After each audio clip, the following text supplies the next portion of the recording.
Hello friends, welcome to another unboxing video. I'm checking out these self-adhesive bumper pads. So these are handy little things to have around the house for cabinets or drawers or all kinds of things. This is a 100 pack, and these little guys, just like little felt pads here. And it's pretty cool. Basically, all you want to do is you want to clean your surface, and then if you're putting them on your cabinet doors or whatever, take this little guy and just take it off of the plastic here, and then you would just put it wherever, like on your cabinet door, and that's going to make, instead of like wood on wood contact, you just put it right there, and it's going to make it be a lot better. So I'm just going to go put this on my cabinets here, show you the difference in the sound it makes if you don't have these, and if you do. Let's go check it out.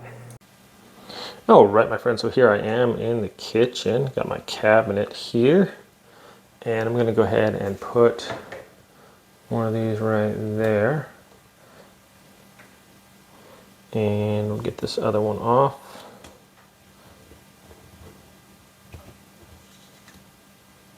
Okay, should have got my tripod out, might have been a little easier. Anyways, okay, so I'll put this one right up there. All right, so now that's the sound of one, and that's the sound of the other. So one has none, and definitely you can hear the difference. So already it's going to keep your cabinets from slamming and making that loud noise and maybe damaging them, and just going to break the fall a little bit and cushion them. So definitely just a nice addition to your kitchen cabinets. You can put them on your drawers too, wherever they are, wherever there's like wood on wood impact, you can put those in there, and they're going to protect your cabinets and make them a lot quieter in the kitchen as well. So thanks so much for watching this video, my friends. I hope you have a great day. I'll see you next time.